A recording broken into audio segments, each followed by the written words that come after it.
datang untuk teman-teman semua. Kita akan memulai dan mari kita membaca satu bagian. Ada sebenarnya ada 3 bagian, tapi aku pilih kita baca satu bagian aja ya. Nanti di slide nanti akan kelihatan. Kejadian pasal 1 ayat 26.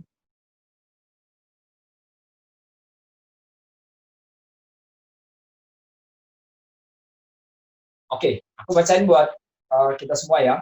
Berfirmanlah Allah, baiklah kita menjadikan manusia menurut gambar dan rupa kita, supaya mereka berkuasa atas ikan-ikan di laut dan burung-burung di udara, dan atas ternak, dan atas seluruh bumi, dan atas segala binatang melata yang mengayomi di bumi. Yuk, nah,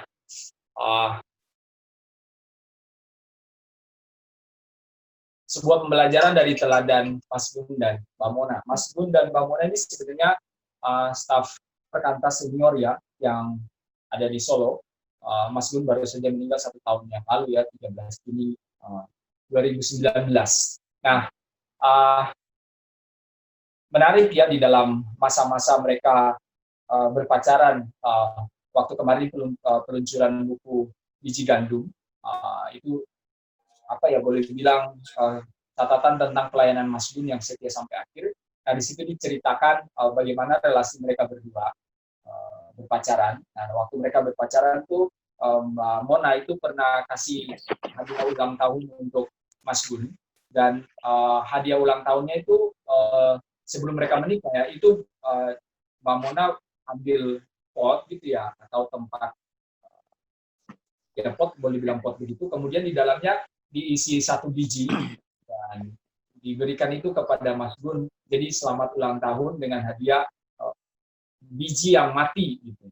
Dan itu menggambarkan sebenarnya waktu Mas Gun menyerahkan dirinya menjadi staf perkantas full time dengan segala ketidakpastian, dia punya satu visi, yaitu menjadi biji gandum yang mati, kemudian melahirkan banyak buah dari dalamnya. Nah, Mbak Mona tuh bercerita bagaimana mereka pacaran sampai akhirnya mau menikah, dan waktu mau menikah tuh sebenarnya Mas Gun terlalu punya banyak uang itu menurut cerita Mbak Mona, sedangkan di sisi lain Mbak Mona itu udah bekerja, bahkan udah sangat mapan di Jakarta. Nah, untuk menikah, mereka menikah akhirnya Mbak Mona tuh harus keluar dari pekerjaan yang udah mapan di Jakarta, kemudian pergi ke Solo dan tinggal bersama Mas Gun. Dan mereka sendiri punya cita-cita yang besar bagaimana pemuritan itu dikerjakan bukan saja waktu waktu Mas Gun masuk menjadi staf, tapi bahkan sampai seumur hidup gitu ya. Jadi mereka bercita-cita memuridkan sampai tua. Nah, yang menarik dari kisah mereka itu adalah satu-satunya orang atau perempuan yang berani menikah dengan Mas Gun menurut Mbak Mona itu adalah Mbak Mona, karena sebenarnya Mas Gun itu terkenal dengan orang yang sangat kolerik, tapi di sisi lain sebenarnya menjadi staf perkantas di masa itu tuh masa depannya suram lah ya. Jadi bahkan penggajian mereka nggak tahu dari mana hidup berdasarkan pemeliharaan Allah. Maka kalau Mbak Mona memutuskan menikahi Mas Gun, itu berarti dia adalah seorang wanita pemberani, karena berani menikah dengan orang yang tanda kutip masa depannya nggak jelas, tanda pasti. Di sisi lain Mas Gun itu pemberani juga, mau menikah dengan seorang perempuan seperti Mbak Mona, dan membangun rumah tangga dan juga mengerjakan panggilan mereka. Jadi kalau di dalam kesaksian itu Mbak Mona mengatakan bahwa Mas Gun dan Mbak Mona itu adalah pria dan wanita pemberani. Mereka sama-sama berani memilih apa yang Allah kehendaki, walaupun untuk kedepannya hidup mereka tidak pasti. Mereka sama-sama memilih apa yang Allah kehendaki untuk mengerjakan visi dan misi Allah bagi dunia ini, khususnya di dalam tubuh perkantas, walaupun Mbak Mona harus meninggalkan pekerjaan yang mapan. Dan di dalam itu adalah sekolah bagaimana mereka beriman, mereka bertumbuh dan melayani. Dan ya, begitulah kira-kira contoh pergumulan yang cukup baik ya. Nah, kalau teman-teman lihat di IG saya begitu ya, teman-teman akan menemukan 3 postingan ini dalam seminggu. Yang pertama tuh ini sebenarnya 3 postingan ini sebenarnya semacam sequel ya, sesuatu yang boleh dibilang bertahap gitu ya sampai ke acara malam ini. Nah, pertama-tama tuh aku posting gitu ya, tentang gambar orang yang bergulat ini. Serumit itukah menemukan cinta sejati? Yang bergulat ini menarik gambarnya, karena mereka bukan cuma bergulat, tetapi bergulat dengan begitu hebat sampai kepalanya tuh di bawah dan kakinya di atas. Tetapi hal ini menunjukkan bahwa banyak di antara anak muda itu bergulat dengan teman hidup. Ya, mereka bergulat apakah mereka yang sudah punya pacar tetapi belum mendapatkan apa ya, keyakinan yang pasti bahwa pacar ini adalah teman hidupnya dan kemudian berganti-ganti, ataukah mereka yang sebenarnya belum menemukan sama sekali teman hidupnya, itu juga mengalami pergulatan yang sama. Mereka bergulat. Nah, di dalam kerumitan hidup, di dalam kerumitan mencari teman hidup, nah aku posting yang kedua bahwa jangan lupa Getsemani, jangan lupa cinta Tuhan. His love is so wonderful. Jadi di dalam menghadapi kerumitan, keruwetan hidup, kita nggak boleh pernah lupa bahwa Tuhan itu begitu mengasihi kita. Dan karena mengasihi kita, dia masuk dalam sudut-sudut yang begitu gelap. Di Taman Getsemani dia berdoa begitu rupa, dia sungguh-sungguh membuktikan kasihnya kepada kita. Dan kita tidak perlu ragu dan mempertanyakan kasih Allah. Nah, yang menarik adalah kalau Allah itu begitu mengasihi kita sampai memberikan anaknya, kenapa saya harus menghadapi teman hidup yang begitu rumit, yang begitu berliku-liku? Dan kalau teman-teman yang tadi baca, saya posting siang tadi gambar kucing yang sedang menangis, sedih tak berujung, di situ akan kelihatan bahwa sebenarnya satu-satunya yang kita butuhkan adalah bagaimana kita bisa memahami, mengerti kehendak Allah. Dan itu sebenarnya yang namanya diistilahkan sebagai ya bergumul itu. Bergumul adalah bagaimana kita memilih sesuatu yang begitu sulit, begitu susah dibedakan, dan kadang-kadang itu melibatkan satu pergumulan, bahkan harga yang harus dibayar itu begitu besar. Nah, kita masuk dalam situasi-situasi yang sangat bingung.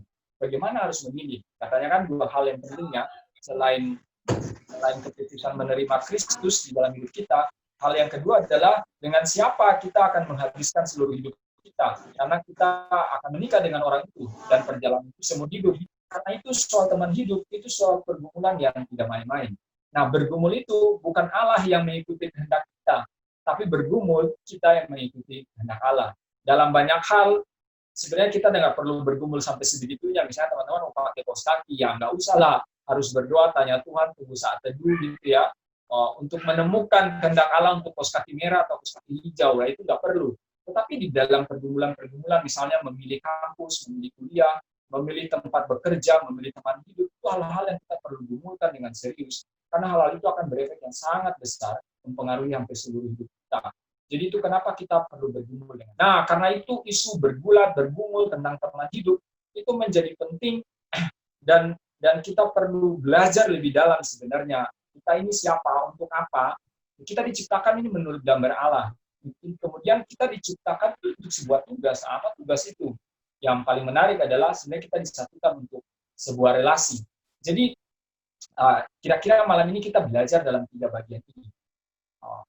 Tentang laki-laki dan perempuan. Oke. Nah, ini yang pertama itu adalah diciptakan menurut gambar dan rupa Allah, atau di dalam bahasa Inggrisnya the image of God gitu ya. Dan ini dicatat di dalam Kejadian 1 ayat 26 ya, berfirmanlah Allah yang tadi kita baca, baiklah kita menjadikan manusia menurut gambar dan rupa kita, supaya mereka berkuasa atas ikan-ikan di laut dan burung-burung di udara dan seterusnya. Nah, nanti diciptakan menurut gambarnya laki-laki dan perempuan. Nah, the image of God ini di dalam konsep Alkitab, sebenarnya penjelasannya tidak terlalu spesifik, teman-teman. Kita hanya menemukan bahwa Allah itu berdiskusi dan kemudian memutuskan untuk baiklah kita menjadikan manusia menurut gambar dan rupa kita. Tapi gambar dan rupa kita itu apa, siapa, dan bagaimana, itu penjelasannya nggak terlalu dalam di dalam kitab Kejadian misalnya. Atau di bagian yang lain juga memang nggak terlalu begitu spesifik menjelaskan tentang hal ini. Nah, yang menarik itu sebenarnya apa yang ditulis oleh Christopher Wright di dalam bukunya The Mission of God. Dia menggambarkan paling enggak ada 4 poin yang berkaitan dengan misi. Kalau kita bicara the image of God. Yang pertama itu addressable by God. Jadi setiap manusia itu diciptakan menurut image of God, rupa atau peta teladan Allah. Dan karena itu Allah bisa menjangkau mereka.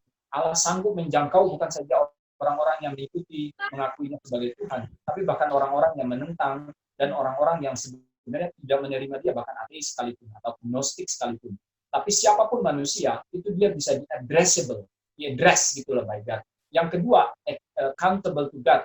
Jadi image of God itu juga berarti bahwa setiap orang pada akhirnya itu akan berhadapan di hari penghakiman, bahwa Allah itu akan menuntut semua orang, tidak peduli siapapun juga. Jadi image of God itu di sisi lain bahwa manusia bertanggung jawab kepada Allah. Apakah itu perbuatan baik, perbuatan jahat, semuanya akan dipertanggungjawabkan di hadapan Allah. Yang ketiga, dignity and equality.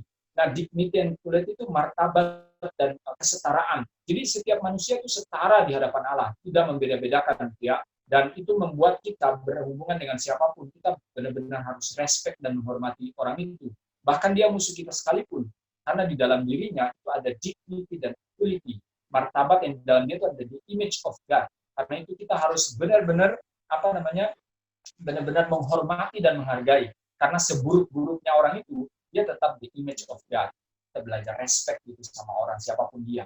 Nah, yang keempat itu sebenarnya ini agak ini ya di slide-nya, biblical gospel fits all. Jadi Injil itu, Injil yang Alkitabiah, itu akan cocok buat semua manusia. Itu kenapa ada harapan bahwa ketika kita memberitakan Injil kepada siapapun dia, itu ada harapan. Kenapa? Karena berita Injil itu akan cocok dengan orang itu. Mengapa begitu? Ya karena orang itu pun the image of God. Jadi kira-kira 4 poin yang berkaitan dengan misi itu menarik sekali. Nah, gambar atau patung raja yang ada di kota. Jadi gambar itu mewakili siapa yang berkuasa di situ. Jadi kalau ada gambar presiden, ada patung presiden, menunjukkan bahwa di negara itu yang berkuasa ya presiden itu. Nah, itu gambar dan patung itu sebenarnya mewakili kehadiran presiden di situ. Dia semacam duta.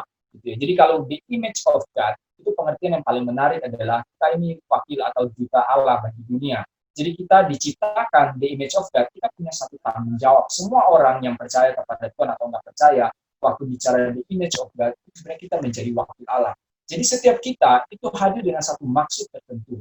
Kita menjadi maksud Allah untuk mengerjakan apa yang Allah mau. Ya, jadi the image of God kita itu seperti cerminannya Allah di dalam dunia ini. Kasihnya, kebaikannya, keadilannya, itu dan kita berjuang melakukan itu di dalam dunia. Oke, Kejadian 2 ayat 15. Tuhan Allah mengambil manusia itu dan menempatkannya dalam Taman Eden untuk mengusahakan dan memelihara taman itu.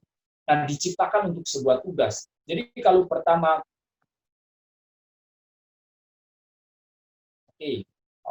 apakah suara saya dengar, teman-teman?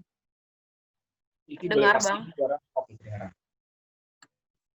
Diciptakan untuk sebuah tugas. Nah, kita diciptakan sebenarnya ditaruh di Taman Eden itu di situ ditulis rule, keep and care. Jadi untuk menguasainya, tapi juga untuk menjaga dan juga memperhatikan, memelihara, ya, mengusahakan dan memelihara taman. Nah ini menariknya. Kalau orang baik biasanya tuh kalau kita dia melihat sesuatu yang rusak dia akan memperbaiki. Tapi kalau orang rusak itu dikasih hal baik dia akan merusak begitu. Nah kita diciptakan Tuhan untuk satu tugas, kita bertugas untuk mengusahakan dan memelihara taman gitu ya. Tapi dalam konteks ini kita memelihara bumi ciptaan Allah. Jadi Allah menaruh kita di dalam taman atau di dunia ini. Tugas kita adalah mengusahakan dan memelihara itu.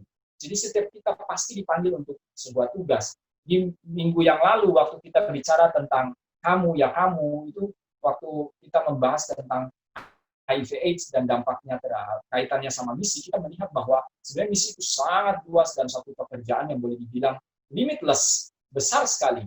Bahkan sebelum kejatuhan manusia dalam dosa. Jadi sebenarnya bekerja, tugas yang Allah bekerja sebelum Allah bahkan bekerja ya. Sebelum manusia dalam dosa, manusia juga bekerja. Jadi pekerjaan atau tanggung jawab yang kita lakukan di bumi ini adalah satu tanggung jawab yang Tuhan berikan untuk kita lakukan. Kita bekerja untuk sesuatu yang baik dan bekerja itu bukanlah sebuah kutuk. Jadi teman-teman, kita diciptakan tadi the image of God bagian yang pertama.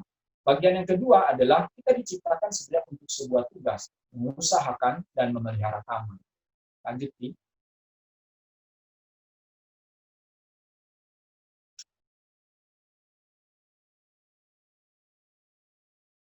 Lanjut, Ki. Oke. Nah, yang ketiga diciptakan untuk sebuah relasi. Ini menarik ya. Kejadian 2 ayat 18 itu Tuhan Allah berfirman tidak baik kalau manusia itu seorang diri. Jadi memang jomblo ini nggak baik gitu ya. Kesepian, kesendirian, loneliness itu tidak baik. Allah sendiri melihat bahwa tidak baik manusia itu seorang diri. dia akan frustasi gitu menghadapi hidup ini, karena memang manusia diciptakan sebagai makhluk sosial, dia ada dalam sebuah relasi. Jadi memang di dalam penilaian Allah, waktu dia melihat manusia di dalam taman itu, memang tidak baik manusia itu seorang diri. Nah, tetapi waktu dia bicara tentang lonely, sebenarnya dia tidak sedang mengaitkan secara langsung itu dengan teman hidup, secara langsung begitu ya, atau dengan lonely dengan kesepian dalam pengertian emosional seperti itu, atau psikologi gitu ya. Tapi sebenarnya dia mengaitkan itu dengan relasi untuk sebuah tugas. Jadi sebenarnya Tuhan itu melihat kita tidak baik seorang diri, kemudian dia kalau di dalam kisah Kejadian pasal 2 itu kan setelah itu dia menciptakan Hawa dari tulang rusuk Adam, dan itu dinamakan penolong, bukan sekedar pendamping gitu ya. Jadi Allah melihat bahwa manusia di dalam dirinya, di image of God itu, lonely itu sebenarnya tidak baik gitu ya, tidak baik manusia seorang diri. Karena itu Allah menciptakan manusia lain, tapi bukan hanya untuk menjawab kesepiannya itu. Nah, kita mencari teman hidup itu bukan cuma hanya sekedar lonely, bukan di situ saja. Tetapi bahwa lonely di dalam konteks yang dekat, yang dalam konteks dekat Kejadian 1, Kejadian 2, itu sebenarnya sedang berbicara tentang lonely itu dikaitkan dengan penolong. Jadi orang yang akan menolong, bukan orang yang membuat kita tidak sepi lagi atau tidak lonely lagi, bukan hanya itu. Tetapi kalau Allah memberikan seseorang kepada kita atau teman hidup, dia membuat kita satu tidak lonely, akhirnya kita yang tidak baik itu menjadi baik. Tetapi yang kedua dan yang lebih penting adalah itu menolong, gitu ya, helper, seseorang yang menolong, menopang. Buat apa? Seseorang yang menopang untuk satu pekerjaan yang sangat besar. Jadi relasi yang Allah anugerahkan, Allah menciptakan Hawa buat Adam, itu sebenarnya relasi yang saling mengisi untuk misi, gitu ya. Ada sebuah tugas yang limitless gitu ya. Limitless itu maksudnya tanpa batas, dunia itu begitu luas dan begitu besar. Dan karena itu yang manusia harus mengerjakan di dalamnya, baik dia lajang ataupun dia menikah, mereka punya tanggung jawab untuk mengerjakan misi itu. Dan karena misi itu begitu luas dan limitless, makanya Allah menganugerahkan bukan cuma pengobat sepi. Perhatikan ya, bukan cuma pengobat sepi, tetapi dia adalah seseorang yang menolong. Dan dia seorang rekan partner di dalam satu panggilan dan di dalam satu tanggung jawab. Seperti tadi yang di pengantar ya, bahwa Mas Gun dan Mbak Mona itu melakukan sesuatu bukan untuk menyenangkan, cuma buat supaya mereka nggak kesepian, tapi lebih penting daripada itu adalah mereka bersatu satu panggilan kemuridan sampai tua. Jadi teman-teman, kalau kita bicara tentang teman hidup, siapa yang akan menjadi teman hidup gua, itu bukan cuma sekedar lonely, karena kalau cuma lonely, kesepian, merasa sendiri, teman-teman tidak usah berdoa, gitu ya. Tapi ingat bahwa kita diciptakan the image of God, gambar peta teladan Allah, dan kita diciptakan untuk satu tugas yang harus kita lakukan, mengusahakan dan memelihara bumi, dan karena tugas itulah kita kemudian dipanggil ke dalam sebuah relasi. Nah, ini menarik, berikutnya saya kutip perkataannya Christopher Wright dalam bukunya The Mission of God. Ini bisa ke bagian selanjutnya. Nah, ini dia. Humanity then is created in the relationship and for a task that requires relation cooperation. Jadi dia bilang begini, humanity atau dibilang kemanusiaan, manusia diciptakan di dalam sebuah relasi untuk relasi itu sendiri dan untuk sebuah tugas yang menuntut kerjasama dari relasi itu.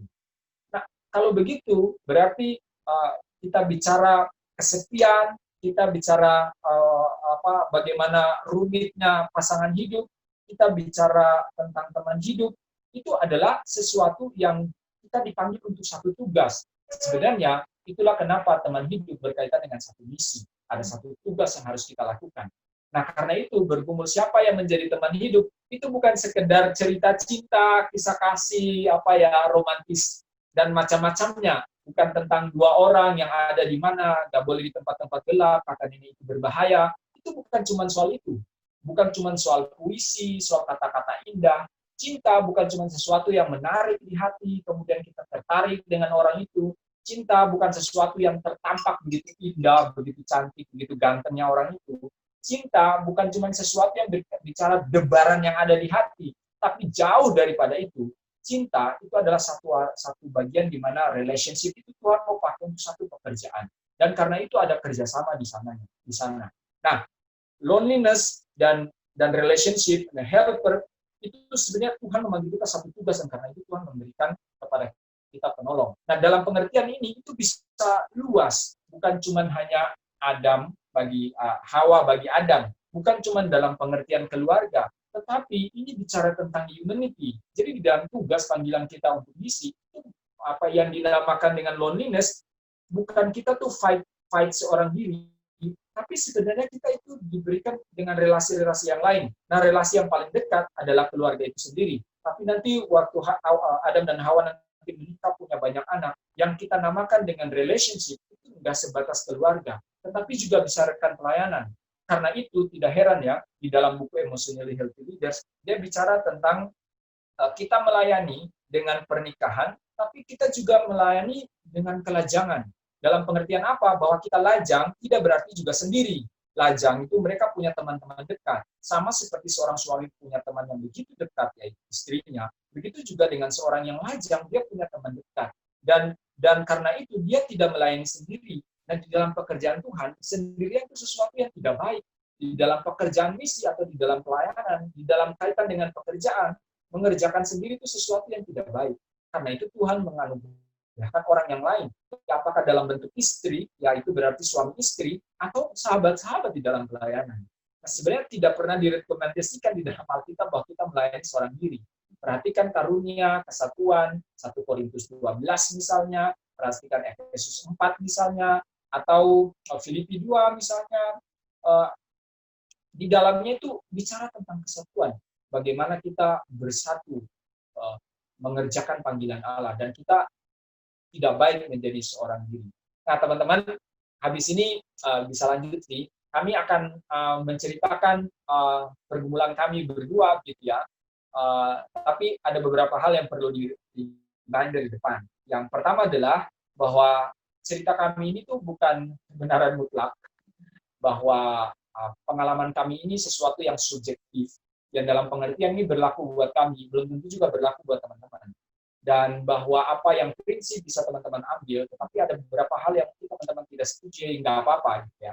Kami coba menceritakan pergumulan kami bergumul, dan semoga ini menolong teman-teman bisa lebih jelas. Dan yang kedua, teman-teman juga belajar seperti jemaat Berea, bahwa apa yang teman-teman dengar itu juga perlu harus disaring, dipikirkan ulang.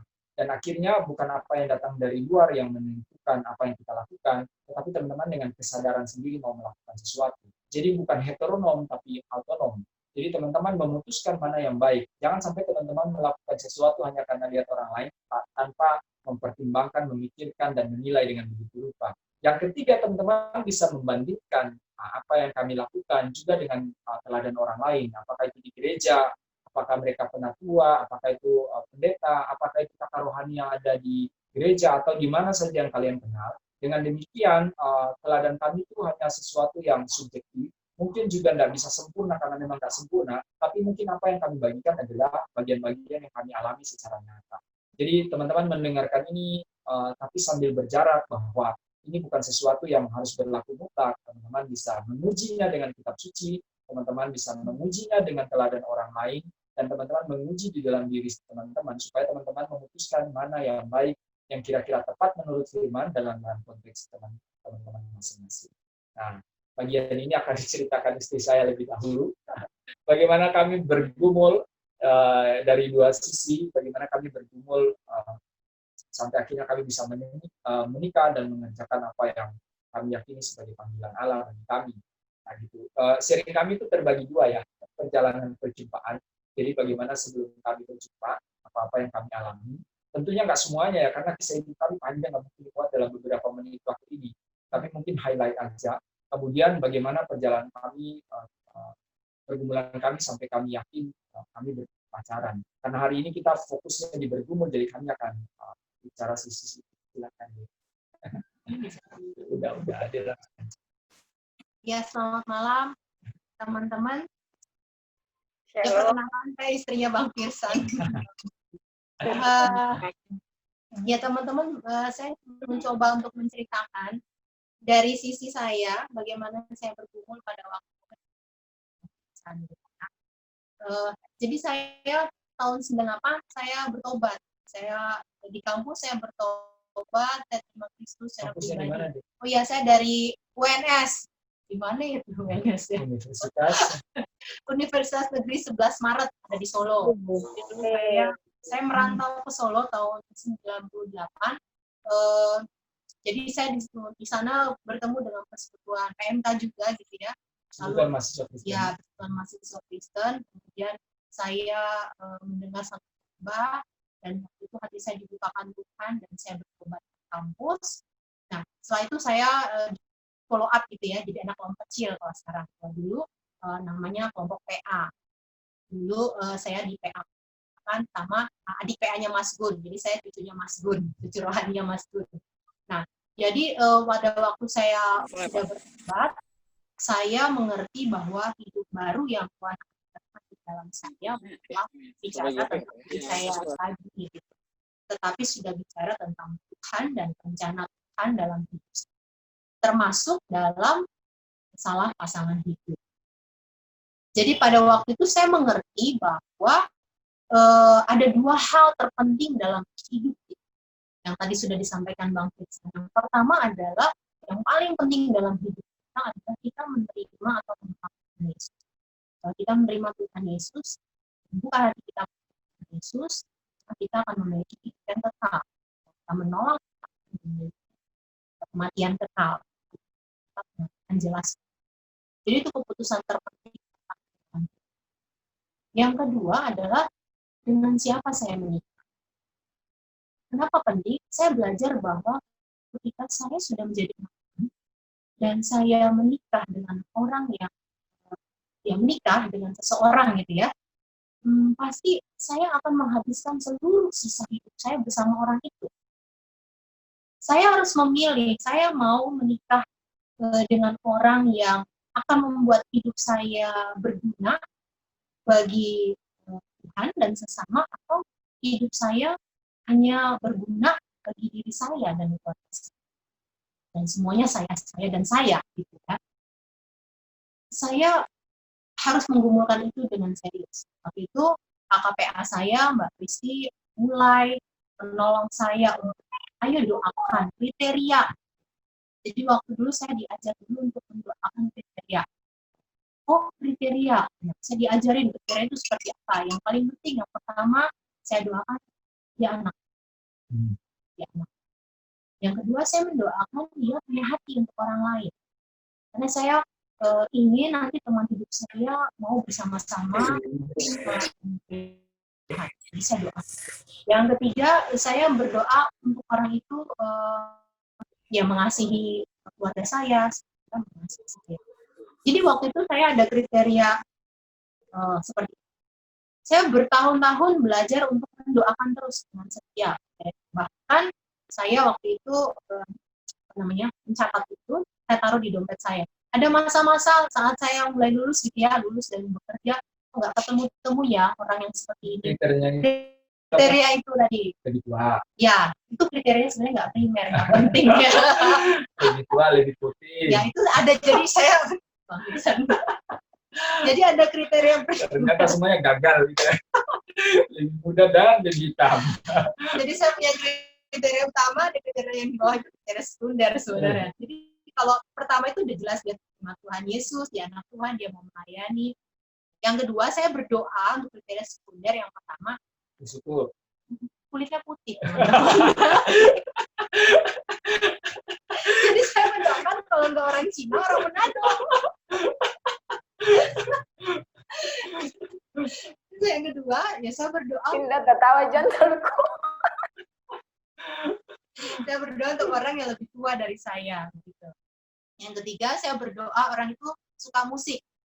Nah, bisa main musik karena saya suka nyanyi. Kan lucu juga nanti kalau menikah saya nyanyi suami saya gitu ya. Terus kemudian saya mendoakan orang yang punya dia sanguin kolerik. Jadi orang yang punya karakter tegas tetapi dia lucu. Karena saya orangnya kaku dan nggak lucu. Jadi, nah itu kriteria sekunder saya tulis itu tadi teman-teman, selama bertahun-tahun saya taruh di dompet saya terus mendoakan. Kenapa saya lakukan itu? Karena ada masa-masa turun, saya mulai merasa kehilangan pengharapan dan Tuhan kok saya nggak ketemu ya. Paling nggak yang kriteria utama dia Tuhan kok sulit gitu ya. Lalu ketika saya membuka dompet saya melihat catatan kecil itu, oh iya ya, saya harus terus belajar setia mendoakan sampai Tuhan menjawab. Dan itu terus ada. Berapa lama? Saya mendoakan 8 tahun. Saya berdoa untuk pasangan hidup saya selama 8 tahun. Jadi saya 8 tahun saya jomblo. Dijodohkan tadi. Ya pernah beberapa kali jodohkan, tapi saya ya berterima kasih karena segitu. Saya nggak terima ya, pelan-pelan secara halus saya menolak gitu ya. Ada yang datang ke rumah mau kenalan, saya langsung tanya saat teduhnya gimana. Orang itu langsung kabur karena ketemu kok langsung tanya saat teduh gitu ya. Tapi maksud saya 8 tahun mendoakan sama, tapi teman-teman pada waktu itu saya memang nggak fokus itu terus gitu ya. Jadi waktu di Solo saya mau lulus kuliah, saya mengerti bahwa Tuhan punya tugas buat saya. Waktu itu Tuhan menanamkan di dalam hati saya mengerjakan pendidikan di mahasiswa di Banten. Jadi pada itu saya harus pulang ke Banten, selesai dari Solo saya ke Banten, dan di Banten Tuhan mempertemukan saya sebenarnya dengan Bang Firsan dulu, tapi dengan teman-teman pelayanan, ketemu dengan Hendra, ketemu dengan kakaknya Fani gitu ya. Dan Tuhan membukakan, pertama itu bukan teman hidup dulu, tetapi pertama itu dengan ladang. Saya waktu itu bertemu dengan mahasiswa Untirta angkatan itu 2004 ya, 2004. Jadi waktu itu mulai memuridkan mereka di awal-awal sebelum perkantas masuk, dan mulai berkenalan dengan perkantas Jakarta, mulai berdoa dengan perkantas Jakarta untuk perintis perkantas Banten dan seterusnya. Waktu itu belum bertemu dengan perkantas. Jadi memang waktu itu Tuhan pertemuan saya dulu dengan ladang pelayanan. Dan setelah di dalam ladang itu akhirnya muncul lah enging gitu ya. Ada kawan baru dari UKI yang mau menjadi staf, katanya begitu. Padahal saya sudah mendoakan yang lain. Saya sudah mendoakan staf yang lain yang pada waktu itu diproyeksikan untuk menjadi staf Banten. Namanya tuh. Jadi saya sudah, aduh jangan-jangan dia ya gitu ya. Saya udah GR dulu sama Tuhan, jangan-jangan abang itu ya gitu ya. Tapi ternyata dia nggak jadi dikirim ke Banten, dan akhirnya Bang Firsan dikirim ke Banten. Pada waktu saya ingat pertemuan pertama kali saya dengan Bang Firsan itu waktu PMK Kota di HKBP Serang. Nah, saya nggak tahu kenapa ya. Saya waktu itu di acara game Ice Breaking sebelum firman Tuhan, saya dipasangin dengan suami saya. Mantan pacar saya. Itu pertama kali kami ketemu, kami langsung dipasangin oleh MC-nya waktu itu satu game dengan berdua. Gitu. Tapi setelah itu kami akhirnya menjadi teman pelayanan. Jadi teman pelayanan, kami berdoa, ketemu bersama dengan lain, berdua tapi dengan lain untuk membahas pelayanan. Jadi memang fokusnya sampai akhirnya, kan teman-teman tahu ya, berarti Bang Firsan lebih muda ya daripada saya. Tapi yang saya doakan kan yang lebih tua sebenarnya. Sampai akhirnya saya ngerasa setelah berapa lama ya, 1 tahun lebih saya berkenalan dan melayani bersama-sama, saya merasa ada yang lain dalam Tuhan. Saya ngerasa ada yang berbeda. Apa ya Tuhan? Saya mulai bingung dan saya mulai tanya. Itu saya berdoa sama Tuhan. Saya nggak kasih tahu bahwa perasaan ini kepada adik-adik kami. Kenapa? Karena kami dalam satu pelayanan dan saya orangnya itu kan melankolis. Saya takut nanti teman adik-adik saya bilang cici, kajuni, cie gitu ya. Dan saya nggak mau itu mengganggu pergumulan saya, jadi nggak netral. Akhirnya saya memutuskan, saya mau berdoa sama Tuhan, tanya ini perasaannya apa. Saya mulai ada perasaan berbeda dengan orang ini, berbeda gitu ya. Dan ketika saya mendoakan, Tuhan akhirnya menjawab 3 kali. Konfirmasinya jelas 3 kali lewat kejadian, ada surat sharing, dan itu menolong saya mengerti Tuhan memang mau saya bergumul dengan orang yang lebih muda. Seperti itu. Nah, singkat cerita, akhirnya ketika saya mendoakan sendiri, Bang Firsan, karena perasaan-perasaan yang berbeda di dalam hati saya makin diarahkan ke Bang Firsan. Seperti itu. Nah, pada waktu itu, saya belum ngomong kan sama dia. Karena saya berpikir, Bang Kristen lebih muda. Dia menganggap saya kakak. Dan kami memang di dalam pelayanan seperti itu. Saya berpikir dia nggak mungkin akan memikirkan saya sebagai pasangan. Dan akhirnya waktu satu malam, dan saya juga tahu waktu itu dia ada beberapa teman yang dia waktu itu pernah dia doakan dan dia sharing kepada saya.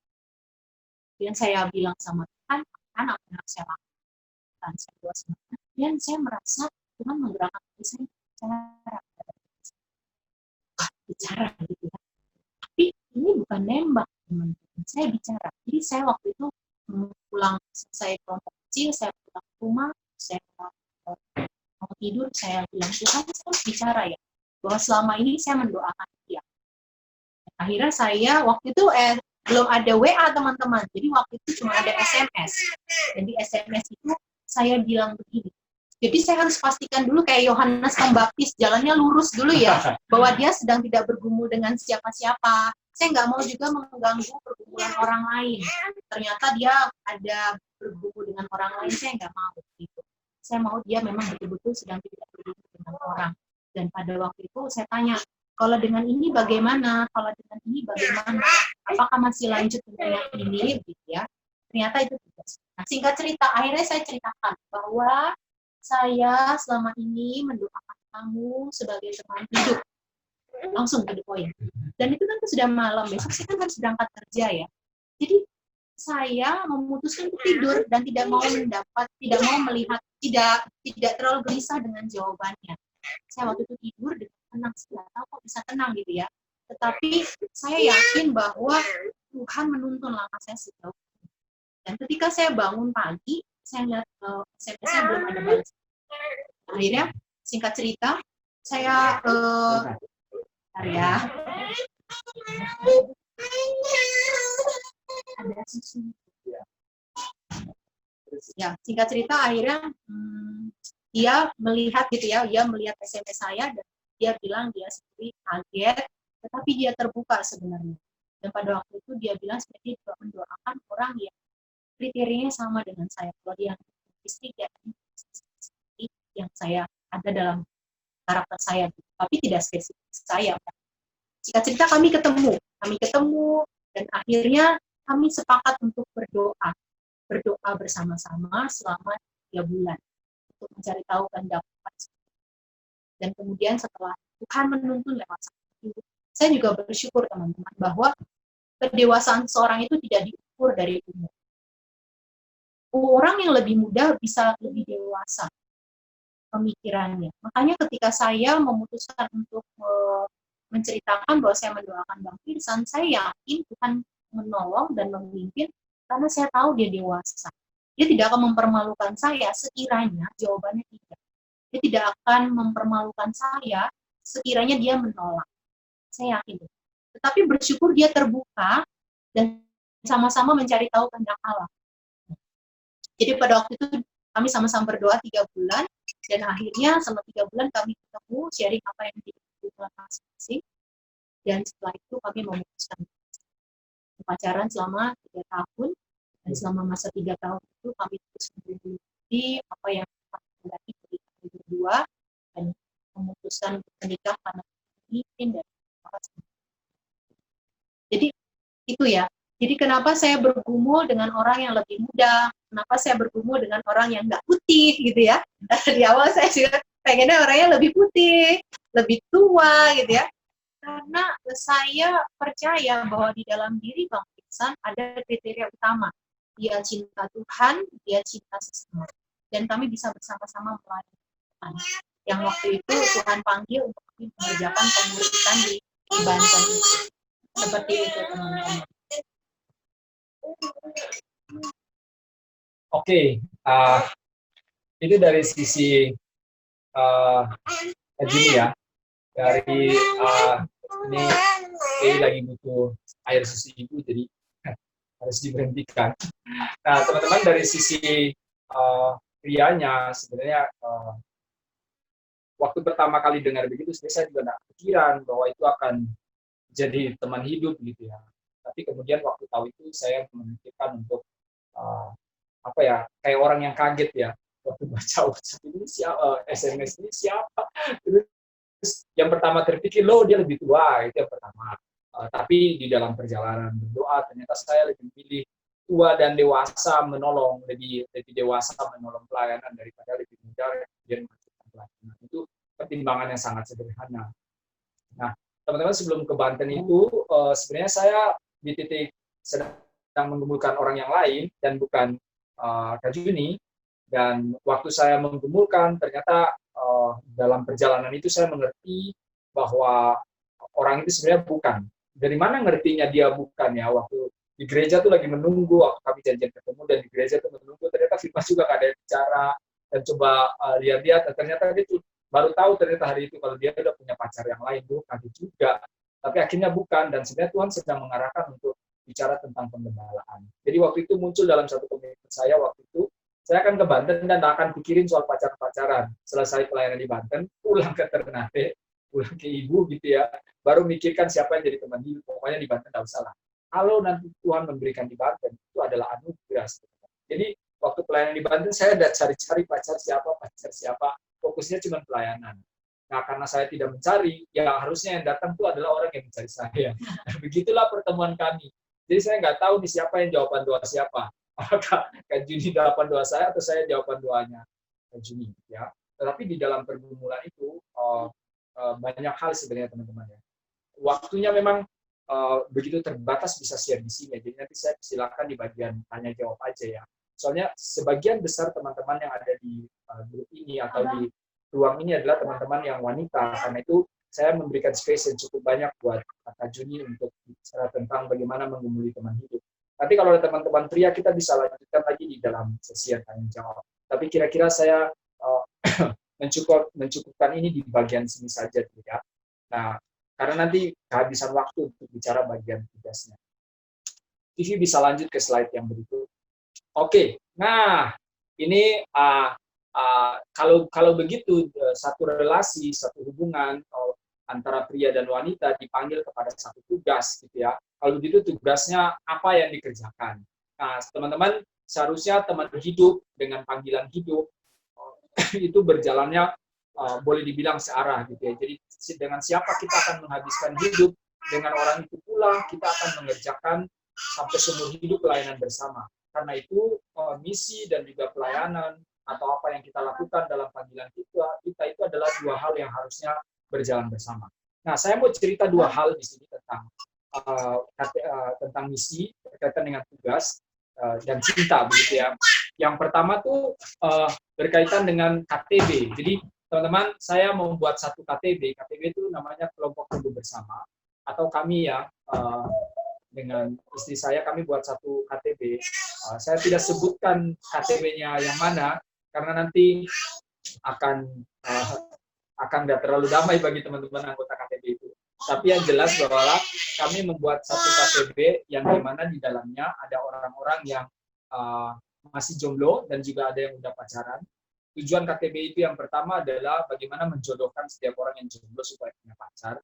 Kemudian bagaimana menolong orang yang punya pacar supaya bisa menikah. Kemudian bagaimana menolong juga orang yang nggak jelas pacarannya supaya putus. Dan dia bisa cari orang yang lain, tidak berlama-lama. Tapi yang paling penting adalah bagaimana dalam KTB ini kemudian saling menolong di dalam teman hidup. Tetapi tujuannya adalah mengerjakan misi.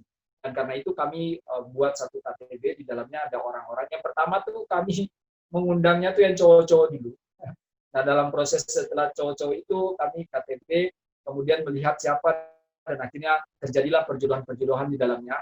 Dan akhirnya sekarang KTB itu tinggal satu orang yang belum punya teman hidup, itu juga dia keluar kota, belum punya pacar. Tapi yang lain ada yang udah mau putus, sudah putus, balik kembali. Ada yang belum punya pacar ya jadi pacaran, yang menikah, yang akan menikah jadi jelas pernikahannya, dan mungkin tahun depan kita akan menuai gitu ya. 2 orang yang bisa menikah, tahun depannya lagi ada 1 dan seterusnya. Tapi kami rindu adalah bagaimana KTB itu dibuat untuk menolong teman-teman bisa menemukan teman hidup yang tepat.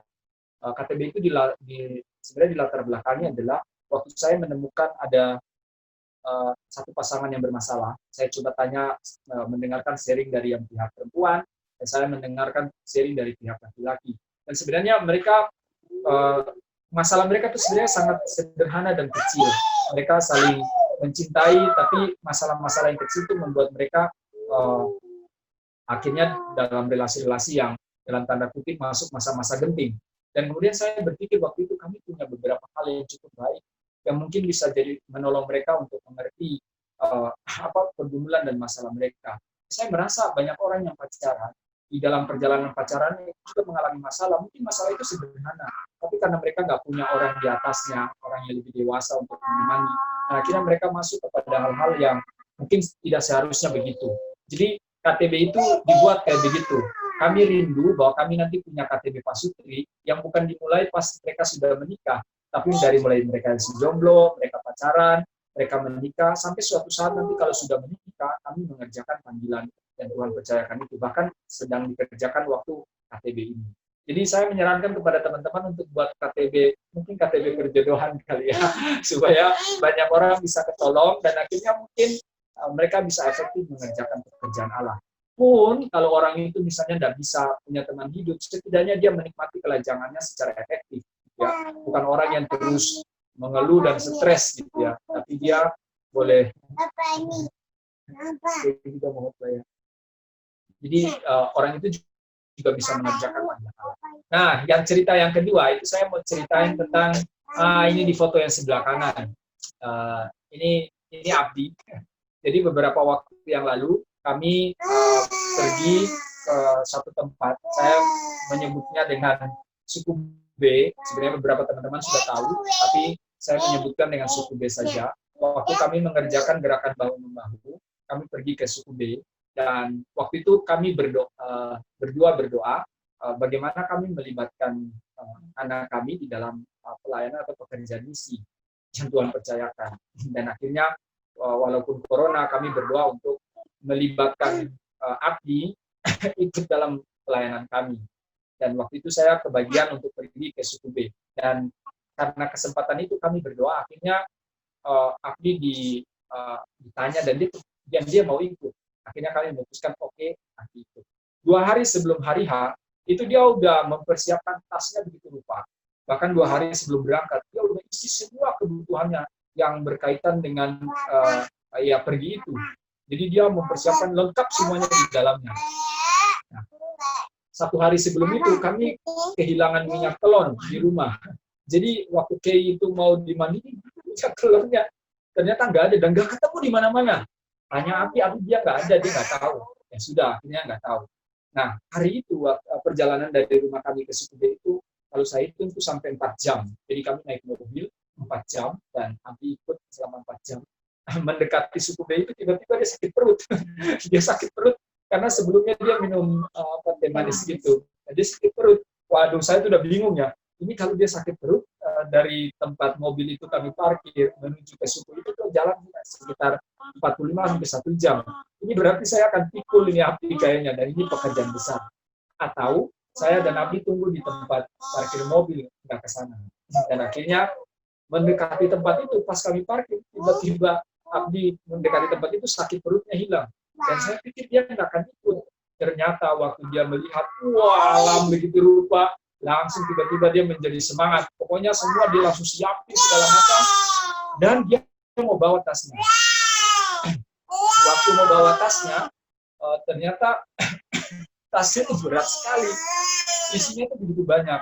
Dan dia bawa tasnya, terus saya bilang begitu banget, itu isinya banyak sekali.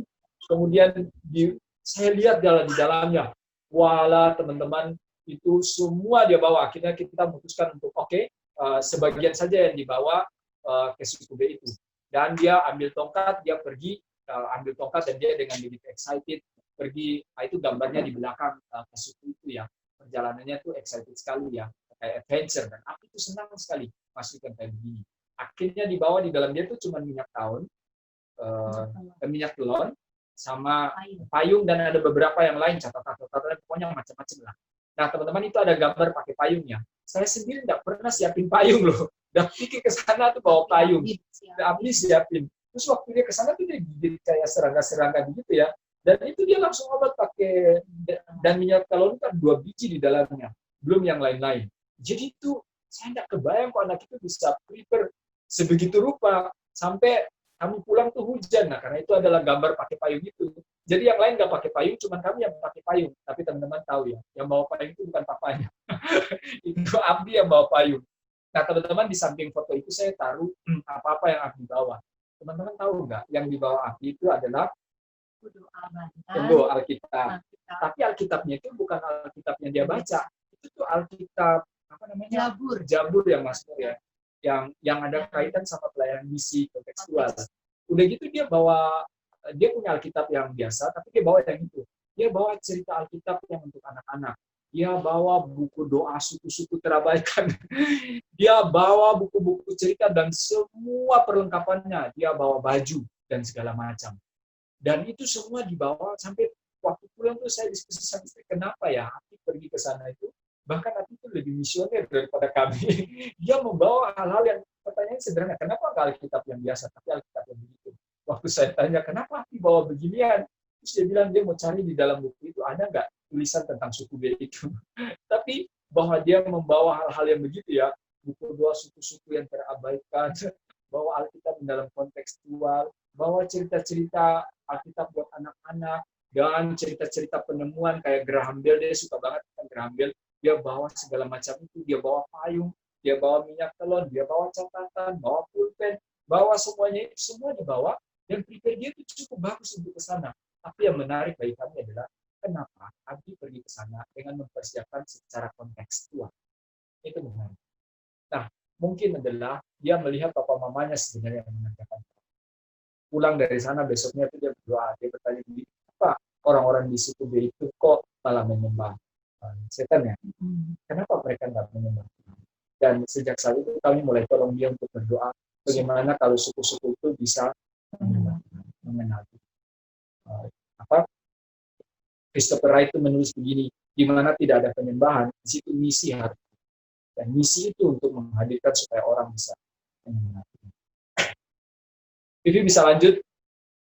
Ini di bagian yang terakhir, saya mau menciptakan satu kisah tentang seorang perempuan komunis, gitu ya, yang dia memutuskan pacarnya, teman hidupnya, karena keyakinannya akan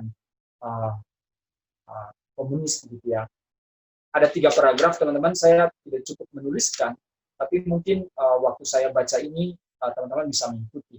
Jadi dia bilang begini, kami, orang-orang komunis, itu menderita banyak. Kami adalah orang-orang yang ditembaki, digantung, dibunuh beramai-ramai, dilapisi dengan ter dan bulu-bulu, dipenjarakan, difitnah, dipecat dari pekerjaan, dan kehidupan kami disengsarakan dengan segala cara yang mungkin. Beberapa dari kami dibunuh dan dipenjarakan. Kami hidup dalam kemiskinan. Dari apa yang kami terima, setiap sen yang tidak mutlak kami perlukan untuk hidup kami serahkan ke partai.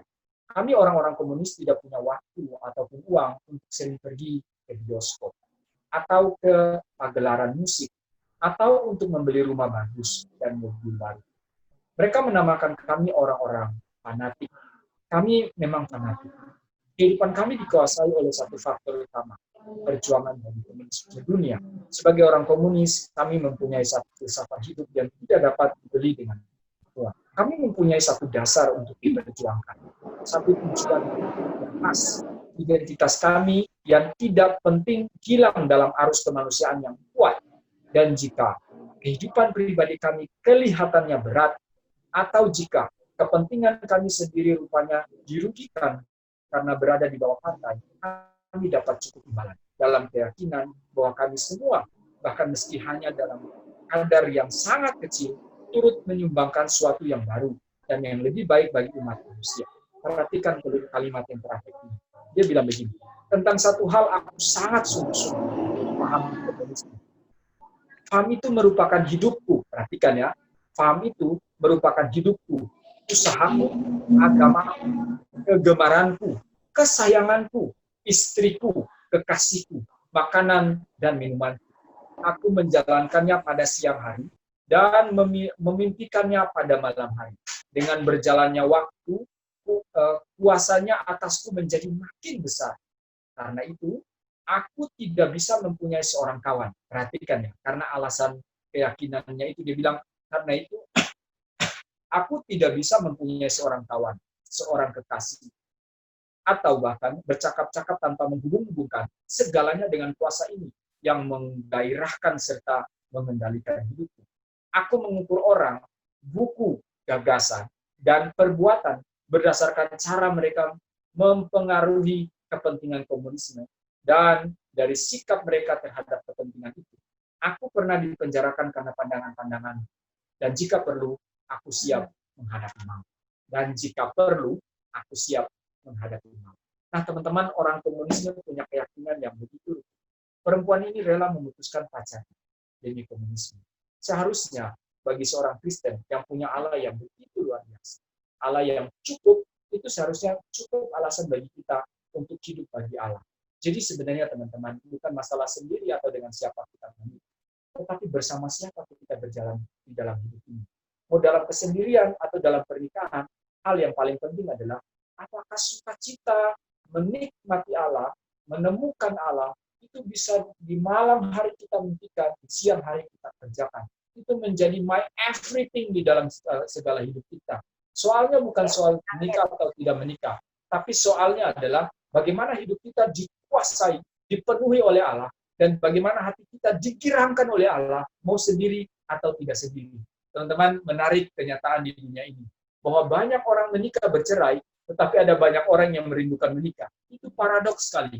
Banyak orang menikah dan hidupnya berantakan, dan kocar-kacir dalam pergumulannya, tetapi herannya masih banyak orang yang mau menikah. Teman-teman, orang yang menikah juga, dan jangan dipikir bahwa pernikahan itu semuanya langsung berjalan indah dan baik. Pada kenyataannya, bukankah pernikahan juga adalah satu tempat pembentukan yang di dalamnya juga keras hidupnya. Bahkan kadang-kadang orang yang menikah itu berpikir, apakah sebaiknya saya sendiri? Sebaliknya, orang yang sendiri terus berpikir, aduh betapa jeleknya menjadi sendiri, menjadi loneliness. Dan akhirnya mereka terus mencari-cari orang lain. Mereka nggak tahu bahwa orang yang mau menikah aja mau keluar dari sana. Jadi teman-teman, kalau menurut Schopenhauer, janganlah melihat orang menikah langsung, wah semuanya indah. Begitu juga orang yang menikah. Jangan melihat orang yang tidak menikah dan semuanya indah. Yang paling pokok dan yang paling penting adalah teman-teman menemukan Allah dalam sepanjang hidup. Dialah sumber kepuasan. Dialah sumber hasrat. Dialah yang menguasai, menghibur, memberikan kekuatan. Dialah segala-galanya. Kalau sudah begitu, teman-teman tidak usah pikir soal teman hidup. Anak tunggal Allah itu diberikan buat kita, apalagi cuma teman hidup. Apakah teman-teman tidak punya sanggup iman yang demikian? Bahwa kalau Allah memberikan anaknya yang paling mulia dan paling berharga, apa dia nggak bisa berikan kita uang, nggak bisa berikan kita sukacita, dan nggak berikan kita teman hidup? Apakah Allah tidak cukup berkuasa untuk mendatangkan seseorang yang baik buat kita? Dia cukup berkuasa. Persoalannya adalah, apakah teman-teman punya cukup iman untuk bahwa Allah sanggup bekerja dalam hal itu? Sebenarnya teman-teman, orang yang tidak beriman pun Allah bisa bekerja. Apalagi orang yang beriman. Apalagi kita yang menjadi biji matanya. Jadi jangan terlalu khawatir, jangan terlalu takut tentang pasangan hidup. Kita tuh biji mata Allah, semuanya ada di dalam tangan Allah. Dia mengatur hidup kita, bahkan sehelai rambut pun dia tahu. He know semua kita dia tahu. Mari hidup dengan sukacita. Mau sendiri bersukacita, mau yang menikah bersukacita. Walaupun perjalanannya begitu sulit, tetapi di dalam tangan Tuhan kita sanggup mengatasinya. Dan jangan lupa teman-teman, di mana misi dilakukan, di situ selalu anugerahnya cukup. Kalau teman-teman melakukan pekerjaan Allah, teman-teman akan melihat bahwa Allah mencukupkan semua yang kita butuhkan. Jangan pernah khawatir, sepeser pun Tuhan akan mencukupkan. Tuhan cukup untuk semua yang kau butuhkan. Jesus is enough. That's all.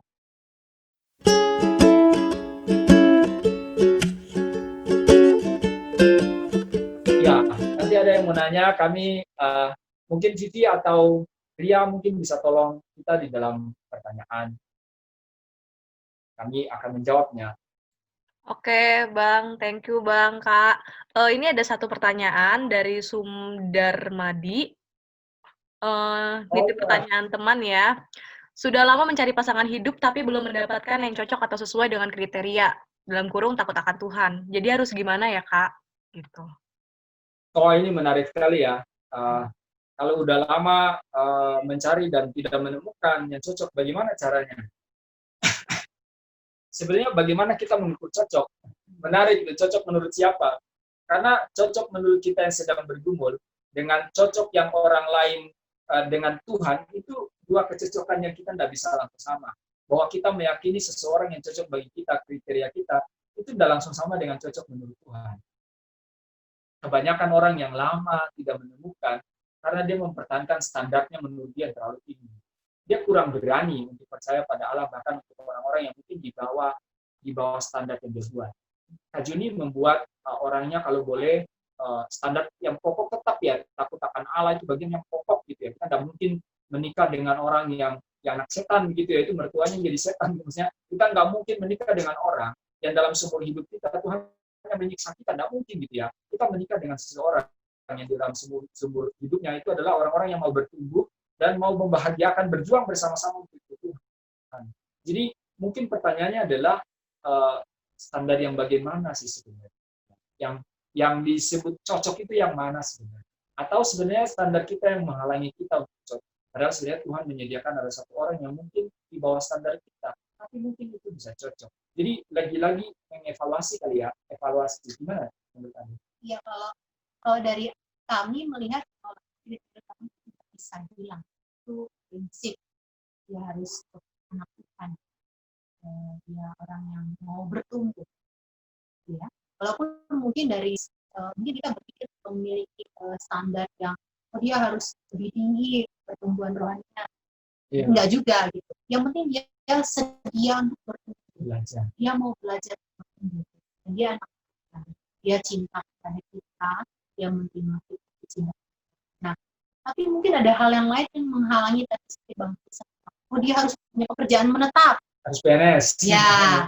Oh, dia harus punya ini gitu ya. Kadang-kala kita harus cek apakah itu yang menghalangi atau tidak. Seperti itu sih. Kalau akhirnya belum ketemu, memang belum waktunya mungkin. Tunggu aja. Ya. Saya pikir lebih baik menunggu lebih lama untuk mendapatkan bertemu dengan orang yang sepadan, yang tepat, daripada terlalu cepat, tapi akhirnya kita terpisah. Teman-teman ingat ya, pernikahan itu ada pintu masuk, tetapi tidak ada pintu keluar. Nggak ada pintu keluar. Jadi ketika kita memutuskan di hadapan Tuhan, di hadapan jemaat, bahwa kita akan menikah dengan orang itu seumur hidup. Mau diapa-apain nanti di dalam keluarga tak bisa bilang cerai. Itu kan dalam keyakinan Kristen. Jadi menurut kami lebih baik menunggu lebih lama tapi bertemu orang yang tepat daripada lebih cepat tetapi salah memilih dan akhirnya seumur hidup terus bilang mau cerai. Dan di dalam menunggu itu jangan menunggu pasif, teman-teman. Tapi menunggu itu apa yang bisa dikerjakan dilakukan. Adakah pekerjaan yang harus dilakukan? Kalau teman-teman harus belajar sesuatu, coba dalami sampai teman-teman bisa kuasai semuanya. Kalau teman-teman sedang ingin mengembangkan satu karunia, coba kembangkan. Kalau ingin jalan-jalan, ya jalan-jalanlah sepuasnya sebelum nanti menikah sulit untuk jalan-jalan. Ya, apalagi udah punya anak nanti iya, nggak ada waktu. Menikmati dunia ini gitu loh. Sebelum kalau ada ada teman-teman yang ajak jalan, ya jalan dengan teman-teman. Nanti udah menikah teman-teman semuanya itu sudah ada anak loh, ada ini, nggak bisa lagi. Jadi sebenarnya isilah masa-masa itu dengan sukacita, mengerjakan hal-hal yang teman-teman suka. Lakukan semua. Kalau bisa keluar negeri, ya keluar negeri. Ke Korea apalagi ya. Atau mau kemana, ya lakukan. Lagi corona.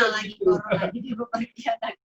Tapi maksudnya gini loh, enjoy yourself dalam masa-masa kayak gitu. Jangan terlalu menunggu sampai kamu jadi tua dan menyesal nanti udah menikah. Coba dulu ya kalau pergi ke sini, waktu lihat orang posting fotonya dia berlibur kemana, kita jadi stres. Lo dulu tuh waktu masih jomblo tuh kenapa nggak pergi ke sana?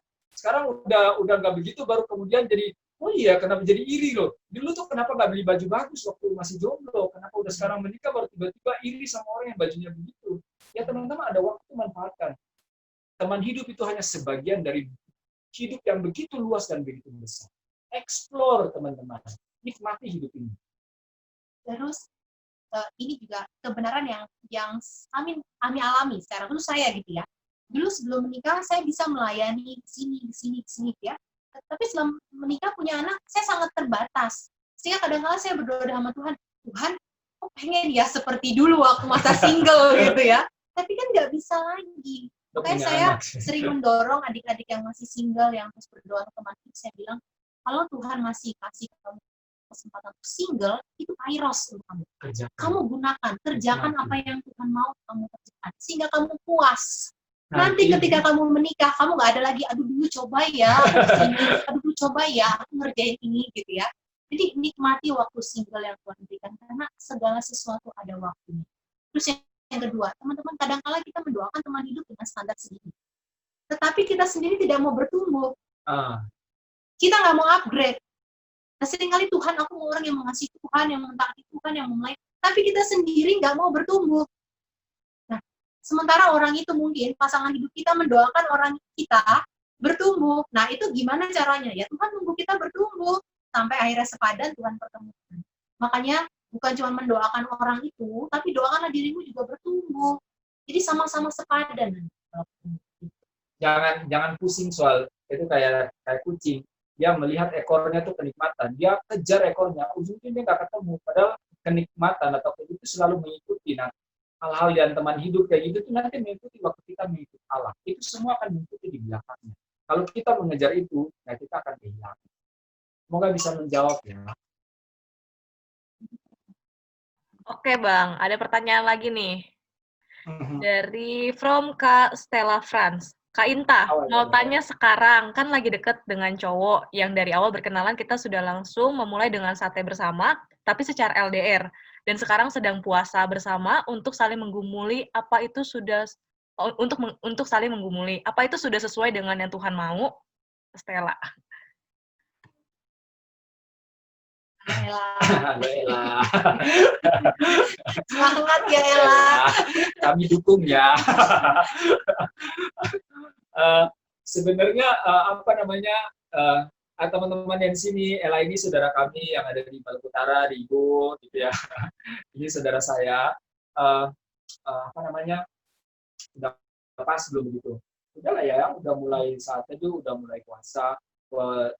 Tinggal, jadi ada dua pengenalan yang penting. Satu itu pengenalan akan Tuhan, yang kedua itu pengenalan akan pasangan. Jadi kita perlu mengenal Tuhan, kita perlu mengenal Tuhan, supaya kita punya standar dan tahu pasangan yang mana yang baik. Kita tidak mungkin punya pacar yang sedikit-sedikit tangannya tuh baru pacar